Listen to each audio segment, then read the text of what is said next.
Hello students, welcome back to our official YouTube channel crack Bengal. আমি প্রিয়া। আজকে তোমাদের সাথে আমি আলোচনা করব 30 নম্বর ক্লাস। দেখো, যেটার পরীক্ষা হয়েছে 2021-এর জানুয়ারি 13 তারিখে। প্রথম প্রশ্ন কি আছে?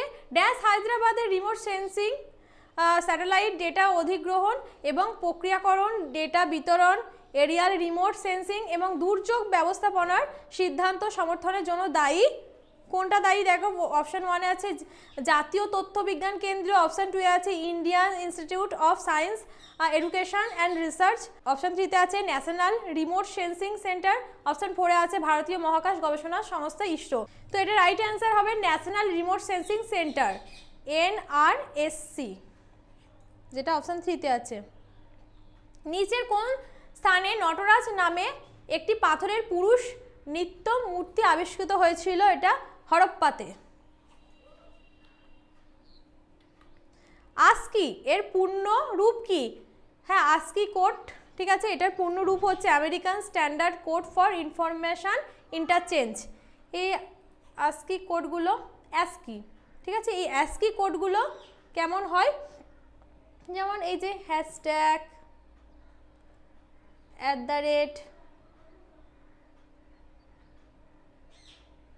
ঠিক আছে, এরকম। নিচের কোনটি ভারতের বৃহত্তম বক্সাইট উৎপাদনকারী রাজ্য? আগের একটা সেটে এটা আলোচনা হয়ে গেছে অলরেডি, ওড়িশা হয়ে যাবে এটা রাইট অ্যান্সার। কোন সালে রাজা জর্জ III মাদ্রাজে সুপ্রিম কোর্ট প্রতিষ্ঠা করেন? 1800 সালে। 2011 সালের আদমশুমারি অনুসারে ভারতে মহিলা সাক্ষরতার আনুমানিক শতাংশ কত? 65.46%। ইন্ডিয়ান স্ট্যান্ডার্ড টাইম গ্রিনিচ গড় সময়ের থেকে এগিয়ে কত ঘন্টা এগিয়ে? 5 ঘন্টা 30 মিনিট এগিয়ে। অপশন 4 হয়ে যাবে এটা রাইট অ্যান্সার। JNNURM এর পূর্ণরূপ কি? Jawaharlal Nehru national urban renewal mission.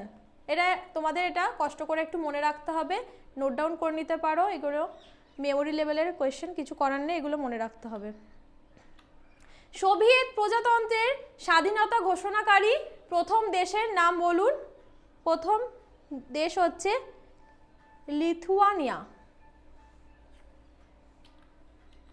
1969 সালে ভারতে কতগুলি ব্যাংক জাতীয়করণ করা হয়েছিল?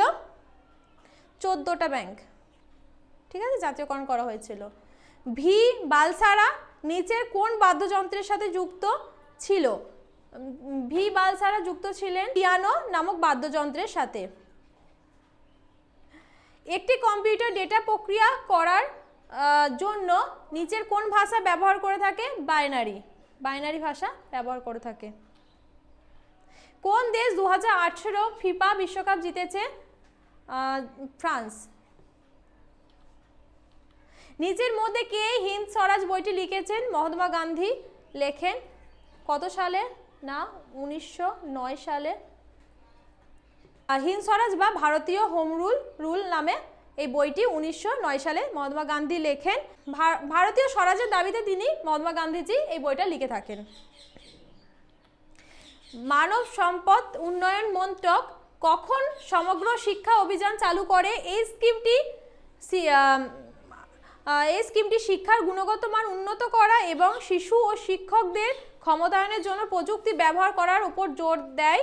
মে 2018-তে। আর যদি বলে এই যে কখন সর্বশিক্ষা অভিযান চালু হয়? 2001 সালে। আগে এটা আলোচনা করেছি। এখানে চেয়েছে অ্যাকচুয়ালি দুটো কোয়েশ্চেনের অ্যান্সার, কিন্তু একটা অ্যান্সারের উপর এখানে ফোকাস করেছে, আর একটা দেওয়া ছিল না। তো 2001 সালে এই সর্বশিক্ষা অভিযান চালু হয়েছিল। UNDP এর পূর্ণরূপ কি? এর পূর্ণরূপ হচ্ছে United Nations Development Programme. Option C হয়ে যাবে এটা রাইট অ্যান্সার। জাতিসংঘের নিচের কোন সংস্থা আন্তর্জাতিক শ্রম অধিকার প্রচার করে? ILO। নিম্নলিখিতগুলির মধ্যে কি চিপকো আন্দোলনের প্রাথমিক উদ্দেশ্য? বলি, চিপকো আন্দোলন প্রথম ভারতের কোথায় হয়েছিল? যদি কোশ্চেন আসে, SSC GD-তে 2019-এ এসেছিল। এটা চিপকো আন্দোলন হয়েছিল উত্তরপ্রদেশে। কত সালে? 1973 সালে। কোথায়? না উত্তরপ্রদেশে।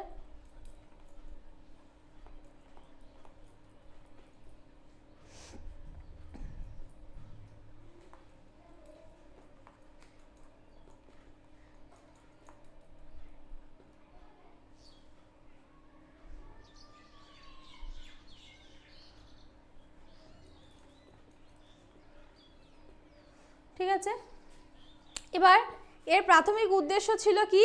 গাছ ও বন সংরক্ষণ নিয়ে, মানে মানে বাণিজ্যিকভাবে যে গাছ কেটে ফেলা হচ্ছিল সেটার প্রতিবাদে, ঠিক আছে, আন্দোলনকারীরা বা প্রতিবাদকারীরা সেই গাছগুলোকে তারা কি করে? জড়িয়ে ধরে এবং গাছ কাটতে দেওয়া হবে না সেটার একটা স্লোগান তোলে।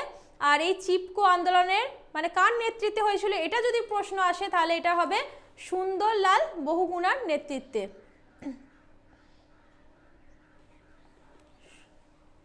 সুন্দরলাল বহুগুণার নেতৃত্বে। ঠিক আছে, নিচের কোন উপগ্রহটি ভারতের প্রথম ডেডিকেটেড বহু তরঙ্গ দৈর্ঘ্য মহাকাশ মানমন্দির? এটা হচ্ছে অ্যাস্ট্রোস্যাট। 2019 লোকসভা নির্বাচনের জন্য ভারতকে কয়টি আসনে ভাগ করা হয়েছিল? 543টি আসনে ভাগ করা হয়েছিল। ড্যাশ এবং ড্যাশ মাইক্রোসফট পাওয়ার পয়েন্ট যোগ করা যেতে পারে এমন দুটি ধরনের সাউন্ড ইফেক্ট ফাইল হচ্ছে .wav ফাইলস এবং .mit ফাইলস। পরবর্তী কোন বছরে আইএনসি এর লাহোর পূর্ণ স্বরাজ ভারতীয় জাতীয় কংগ্রেসের লক্ষ্য হিসেবে গৃহীত হয়েছিল? কোন অধিবেশনে? কত সালে? না 1929 সালে হয়েছিল এই অধিবেশনটা। কে ভারতের নেপোলিয়ান নামে পরিচিত? ভারতের নেপোলিয়ান নামে পরিচিত সমুদ্রগুপ্ত। নিম্নলিখিতগুলির মধ্যে কে ভারতীয় সংবিধানের খসড়া কমিটির সদস্য ছিলেন না? দেখো, ছিলেন না এবি ঠাক্কর বা এবি ঠক্কর। ইনি হচ্ছেন একজন ভারতীয় সমাজকর্মী। ইনি একজন ভারতীয় সমাজকর্মী, ইন্ডিয়ান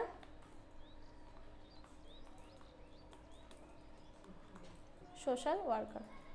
ঠিক আছে, তাহলে তিনি ভারতীয় সংবিধানের খসড়া কমিটির সদস্য ছিলেন না। বাকি যে তিনজন আমরা নাম দেখতে পাচ্ছি, যে তিনজনে, তারা ভারতীয় সংবিধানের খসড়া কমিটির সদস্য ছিলেন। হুমায়ুন নামা মুঘলদের জগতের একটি আভাস প্রদান করে এই বই কে লিখেছেন? লিখেছেন গুলবদন বেগম। ঠিক আছে, বাবরের কন্যা ছিলেন তিনি এবং তার সৎ ভাই হুমায়ুনের জীবন সংক্রান্ত সব কিছু নিয়ে তিনি হুমায়ুননামা লিখেছিলেন। এবং যদি বলা হয় যে কার অনুপ্রেরণায় লিখেছিলেন, তাহলে তিনি লিখেছিলেন আকবরের অনুপ্রেরণায় লিখেছিলেন। নিচের কোন শহরে বিখ্যাত জালিয়ানওয়ালাবাগ অবস্থিত? অমৃতসরে অবস্থিত, যেটা পাঞ্জাবে। ভারতীয় রাজনৈতিক ব্যবস্থার অধীনে মহিলাদের জন্য সংরক্ষণ রয়েছে পঞ্চায়েতি রাজ ইনস্টিটিউশন। তো আজকের আলোচনা এই পর্যন্ত। স্ক্রিনে তোমরা রুটিনটা দেখে নাও। এই হোয়াটসঅ্যাপ গ্রুপে তোমরা চটপট জয়েন হয়ে যাও। এখানে তোমরা রেলওয়ে বলে টাইপ করো, আমরা তোমাদের হোয়াটসঅ্যাপ গ্রুপে জয়েন করে নেবো। ভালো করে পড়াশোনা করো সবাই। সবাইকে থ্যাংক ইউ সো মাচ।